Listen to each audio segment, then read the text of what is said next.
नमस्कार दोस्तों, मैं शुभम गुप्ता आप सभी लोगों का अपने YouTube चैनल माँ महेश्वरी बीएससी कोचिंग क्लासेस में स्वागत करता हूँ। इसके पहले वाले लेक्चर में हमने आप लोगों को एमएससी मैथमेटिक्स की 4 यूनिट का सिलेबस टॉपिक वाइज डिफाइन किया था और आज के लेक्चर में हम 5वीं यूनिट का सिलेबस देखेंगे। और इस 5 यूनिट के बाद हमारी जो फर्स्ट बुक है एमएससी थर्ड सेम की फंक्शनल एनालिसिस फर्स्ट, इसके जो हम आप लोगों को टॉप यूनिट वाइज सिलेबस बता रहे थे, तो आज के लेक्चर है वो कंप्लीट हो जाएगी। यदि हम देखें कि हमें यूनिट 5 में कौन कौन टॉपिक पढ़ने हैं, तो इस यूनिट में भी अधिक टॉपिक नहीं है, हमें इसमें 3 ही टॉपिक पढ़ना है। पहला जो हमारा टॉपिक है तो वो हमारा है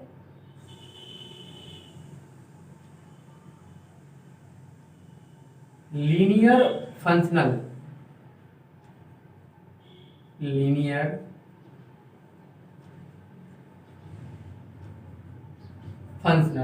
रेखीय फलनक क्या होता है।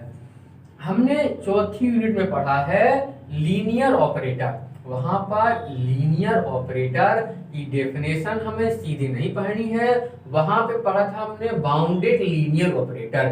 लेकिन जब तक हमें ये ना पता होगा ऑपरेटर क्या होते हैं, लीनियर ऑपरेटर क्या होते हैं, तो हम बाउंडेड लीनियर ऑपरेटर नहीं पढ़ पाएंगे। और हमने आप लोगों को सब कुछ वहां पर डिफाइन भी किया था। लीनियर फंक्शन क्या होता है और लीनियर ऑपरेटर और लीनियर फंक्शन में क्या अंतर होता है, तो उसमें जो एक ऑपरेटर होता था स्मॉल एफ माने, तो वहां पे एक ऐसा प्रतिचित्रण दिया रहता था कि यदि एक ऑपरेटर एक जो हमारी वेक्टर स्पेस है सदिश समष्टि U को वो क्या करता है दूसरी सदिश समष्टि में प्रतिचित्रित करता है, और ये दोनों सदिश समष्टि एक ही क्षेत्र पर सदिश समष्टि होती हैं, अर्थात दोनों एक ही क्षेत्र पर क्या होंगी सदिश समष्टि गुण को प्रदर्शित करेंगी। और जो F प्रतिचित्रण है ऑपरेटर है, ये लीनियर ऑपरेटर होता था यदि ये कुछ शर्तों का पालन करे। यहाँ पर क्या है, तो यहाँ पर ये लीनियर ऑपरेटर स्मॉल f यदि है, तो यहाँ पे भी हमें प्रतिचित्रण दिया रहेगा और हमने यहाँ पर ऑपरेटर कैपिटल F मान लिया है। यदि कैपिटल F सदिश समष्टि कोई भी ले लिया और क्या करें, ये से यहाँ पर दोनों सदिश समष्टियां वेक्टर स्पेस होती थी, यदि इस वेक्टर स्पेस को वो दूसरी वेक्टर स्पेस में ना चेंज करके एक फील्ड में चेंज कर दे, अर्थात इस फील्ड में मतलब इसके अवयव को, है ना, तो यहाँ पर हम F नहीं माने कैपिटल F, क्योंकि फील्ड को कैपिटल F से शो करते हैं, तो हम यहाँ पर क्या मान लें, हम यहाँ पर मान लें R, कैपिटल R क्या है ऑपरेटर है। और ये क्या करता है कि ये सदिश समष्टि जिस फील्ड पर सदिश समष्टि गुण शो कर रही है, यदि R लगाने पर इसके अवयव क्षेत्र के अवयव में क्या हो जाए, चेंज हो जाए, प्रतिचित्रित हो जाए, तो ये इसका मतलब यही है कि ये क्या करता है इसके अवयव को इसमें प्रतिचित्रित कर रहा है, इसमें क्षेत्र के अवयव में। तब इस स्थिति में इस ऑपरेटर को क्या कहते हैं, हम फलनक कहते हैं, इसे हम कहते हैं फलनक, अर्थात फंक्शनल कहते हैं। और ये फलनक या फंक्शनल यदि इसी की तरह जो लीनियर की कंडीशन होती है, यदि वो लीनियर की कंडीशन शो कर देगा, तो फंक्शनल से क्या बन जाएगा, लीनियर फंक्शनल। तो इसमें क्या होगा, हमें एक प्रचित्रण दिया रहेगा, तब यहाँ पर एक प्रचित्रण कैपिटल R जो क्या भी फलनक है, क्या होगा, ये लीनियर फलनक होगा यदि ये क्या करता है, निम्न 2 शर्तों का पालन करता है। क्या शर्तें हैं, कैपिटल R ले लें और कैपिटल V में अवयव कैसे होते थे, सदिश, तो इसके सदिश अवयव कैसे, हम अल्फा बीटा मानते थे और F के अवयव ABC मानते थे। लेकिन अब F में अल्फा कैसे अवयव पाए जाएंगे, तो यदि V के अवयव क्या है, अल्फा बीटा अवयव V, R लगाने पर अल्फा में वो क्या चेंज करता है, F के अवयव में चेंज करता है, तो F में कैसे अवयव पाए जाएंगे, R अल्फा R बीटा, मतलब उस अवयव में क्या लगा देंगे, हम केवल R लगा देंगे और अल्फा बीटा में ही, तो वो क्या बन जाएगा, F का एलिमेंट बन जाएगा, है ना। और ये फलक क्या करे, निम्न दो शर्तों का पालन करेगा। तो कैसे, यदि भी के कोई दो अवयव हों, अल्फा और बीटा ले लें, और अल्फा बीटा में आर लगाने पर यदि इसका मान किसके बराबर है, अलग अलग के बराबर है, R alpha plus R beta, है ना, पहली कंडीशन। और दूसरी कंडीशन क्या हो कि यदि हमें एक अधिक संख्या दी है ए अल्फा, जहां ए क्या है, एक अधिक संख्या है, तो ए आर अल्फा, और ए बी क्या होते हैं, अदिश होते हैं, किसमें अवयव होते हैं, ये क्षेत्र के अवयव होते हैं। तो क्षेत्र का अवयव है, तो क्षेत्र में कौन कौन अवयव पाए जाएंगे, यहां भी इस प्रकार के हो गए और ये हो गए। तो क्षेत्र एफ जो होता है वो अदिशों का समुच्चय होता है, इसमें ए बी सी पाए जाते हैं। भी सदिशों का समुच्चय होता है जिसमें अल्फा बीटा गामा पाए जाते हैं। लेकिन यहाँ पर आर एक ऐसा प्रतिचित्रण या फलक है जिसमें यदि जिसे हम भी के अवयव में लगा दें अल्फा बीटा में, तो वो अवयव किसका अवयव बन जाता है, एफ का। तो इसका मतलब ये है कि आर अल्फा आर बीटा जो हमें यहाँ पर प्राप्त होंगे, इनकी जो वैल्यू होगी, जो भी के मतलब नेचुरल अवयव हैं ए बी सी, ये किसी न किसी के बराबर होंगे। आर बीटा बराबर जिसकी वैल्यू बी के बराबर हो, या इसकी आर अल्फा की वैल्यू ए के बराबर हो सकती है। अर्थात जब इनकी वैल्यू बी के बराबर होगी तो ये तो इसके खुद के अवयव हैं, लेकिन जब ये बराबर है आर लगाने पर तो ये भी किसका अवयव बन जाएगा, एफ का अवयव बन जाएगा। और इसके अलावा ऐसे भी ले सकते हैं, या पहले हमने बताया था इन दोनों कंडीशन को एक साथ भी लिखा जा सकता है। और एक साथ हम कैसे लिखेंगे, A alpha plus B beta, यदि इस प्रकार ये क्या, इसकी value A R alpha plus B R beta के इक्वल हो, तो यदि वो इन दो शर्तों का पालन कर दे, या इसके स्थान पर केवल एक ही शर्त का पालन कर दे जो इनके कंबाइंड रूप से बनी है, तो इस स्थिति में जो फलक आर होता है वो लीनियर फलक कहलाता है। यह हमारा क्या था, पहला टॉपिक था जो उसी प्रकार है। दूसरा टॉपिक हमें पढ़ना है बाउंडेड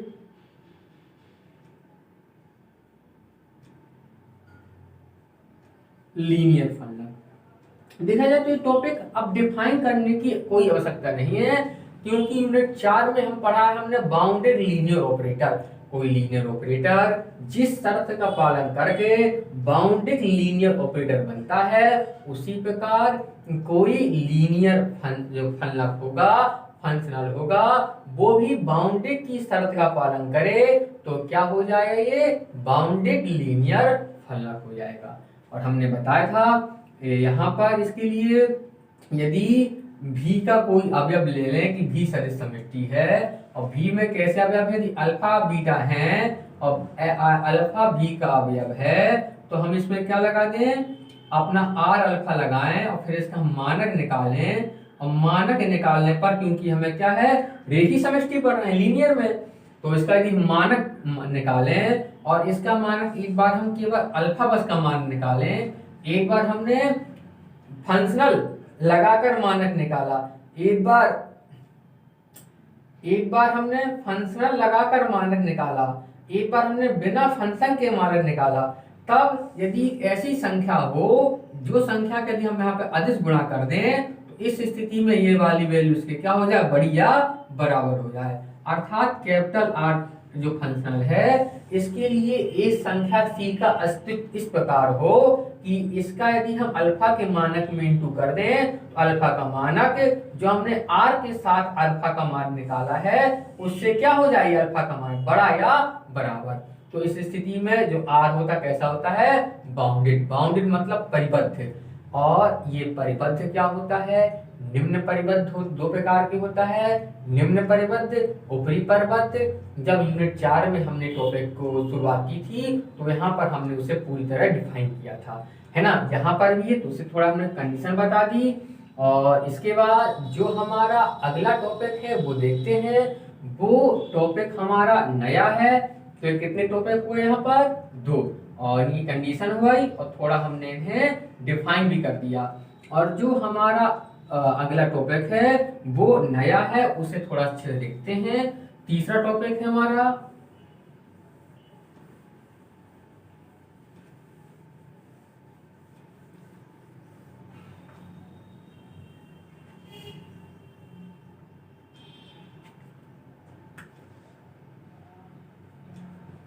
डुअल स्पेस, द्वैत समष्टि। यदि हमें सदिश समष्टि बनती है, सदिश समष्टि क्या होती है, हम शो करते हैं सदिश समष्टि को V से शो कर देते हैं, U से शो कर देते हैं। तब डुअल स्पेस को हम V स्टार से शो करते हैं। इसे बोलते हैं द्वितीय सदिश समष्टि या द्वितीय समष्टि। ये हमारी नॉर्मल समष्टि होती है। इसके अलावा इसे क्या बोलते हैं, इसे इसकी बोलते हैं द्वितीय द्वैत समष्टि, है ना।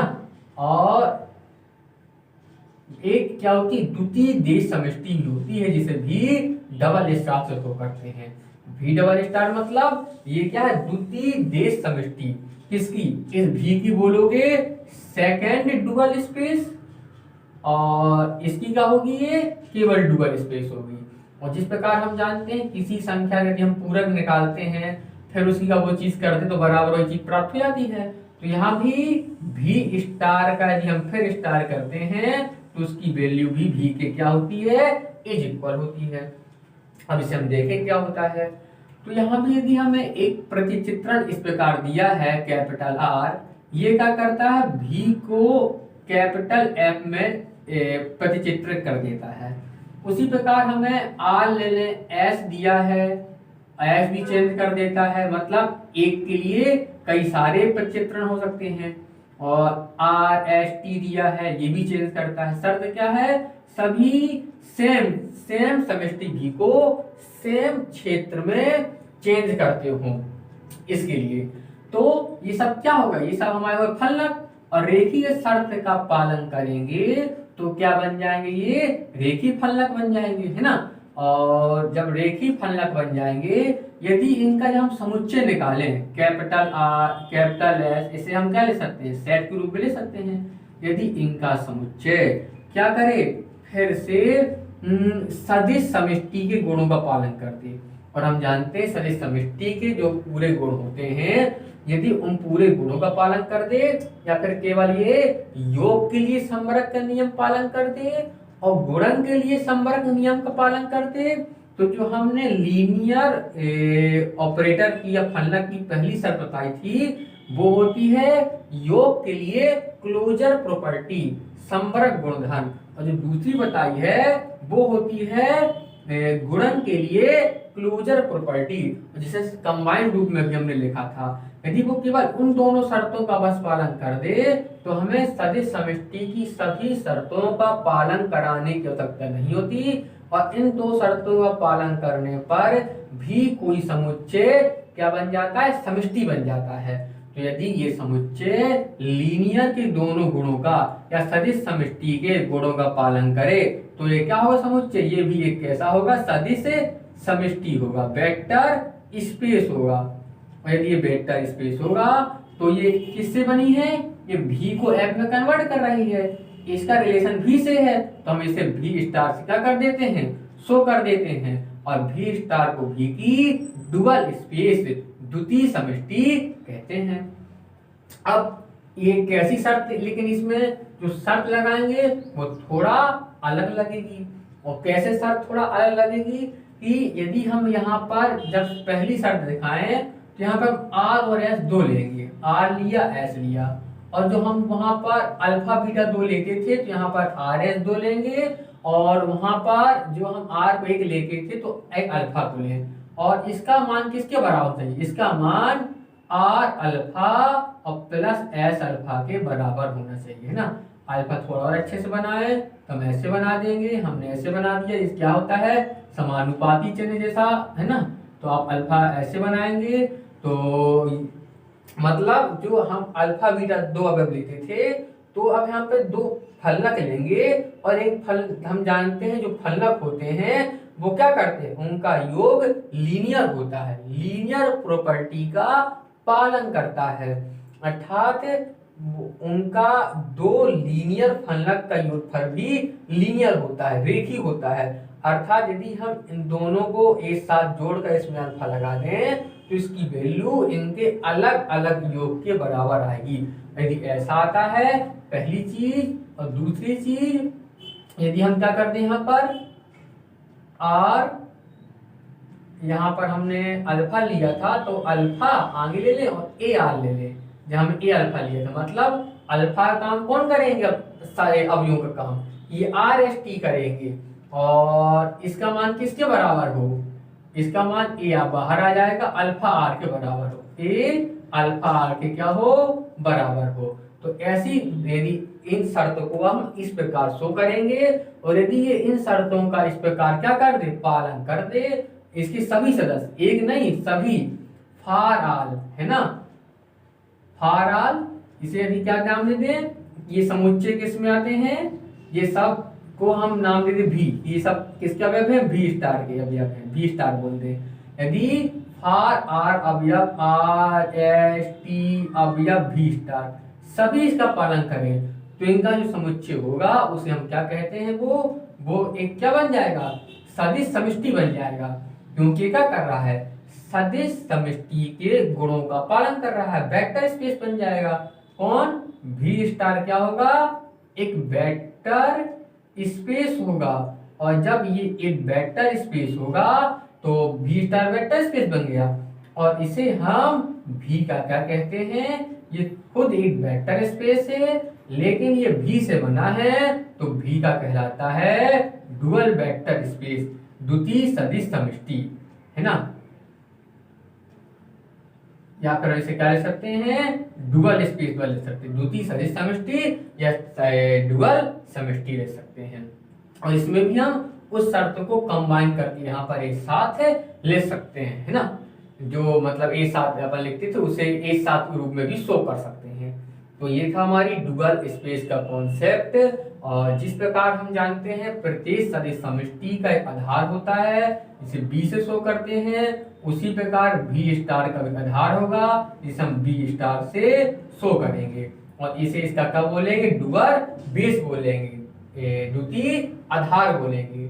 और इसके बाद हमें एमएससी में भी नहीं है, बीएससी में हम क्या पढ़ते हैं, हम पढ़ते हैं सेकेंड डुअल स्पेस जिसे भी डबल स्टार से शो करते हैं। और यदि इस जैसे भी स्टार है तो भी स्टार के भी एक प्रचित्रण होता है, और जो भी स्टार को एफ में प्रचित्रित करेगा यदि इससे भी एक समुच्चय बनाकर, और वो भी क्या कर दे, सदिश समष्टि के गुणों का पालन करे, और सदिश समष्टि गुणों का पालन करने पर वो भी एक वेक्टर स्पेस बन जाए तो उसे भी की सेकेंड डुअल स्पेस कहते हैं, मतलब द्वितीय सदिश समष्टि, और भी डबल स्टार से शो करते हैं। मतलब इसके आगे भी क्या होती है, इसके आगे भी हम सदिश समष्टि इससे ही बना सकते हैं, और जब बनाएंगे तो उसका पहली वाले का रिलेशन जब शो करते हैं तब हम उसके लिए किसका यूज करते हैं, द्वितीय समष्टि या उसके लिए हम फिर वहां पे यूज करते हैं इसकी भी की डुअल स्पेस बोल देते हैं, या सेकेंड डुअल स्पेस बोल देते हैं, द्वैत समष्टि या द्वितीय द्वैत समष्टि। और इसके लिए भी एक क्या होता है, आधार होता है, इसके लिए भी एक आधार होता है जिसे हम किससे शो करते हैं, बी डबल स्टार से शो करते हैं, और इसका मान भी किसके बराबर होगा, तो इसका मान बी के बराबर होगा। लेकिन वो हमारे सिलेबस में नहीं है, और हमें इसके क्या करना है, एग्जाम्पल भी करना है। एग्जाम्पल में हम किसी भी समष्टि को डुअल स्पेस शो करेंगे, इसके हम कई एग्जाम्पल भी सॉल्व करेंगे। और इसके साथ ही हमारा यहाँ पर यूनिट 5 का सिलेबस कंप्लीट होता है, और हमारी जो एमएससी थर्ड सेम की फर्स्ट बुक है फंक्शनल एनालिसिस, इसकी भी सभी टॉपिक का सिलेबस कंप्लीट होता है। और इसके बाद हम लास्ट लेक्चर में सेकेंड बुक स्टार्ट करेंगे, और उसके भी सिलेबस को यूनिट बाय यूनिट डिफाइन करेंगे। लेक्चर में बस इतना ही, इसके बाद मिलते हैं आप लोगों से नेक्स्ट लेक्चर में। तब तक के लिए नमस्ते, जय हिंद।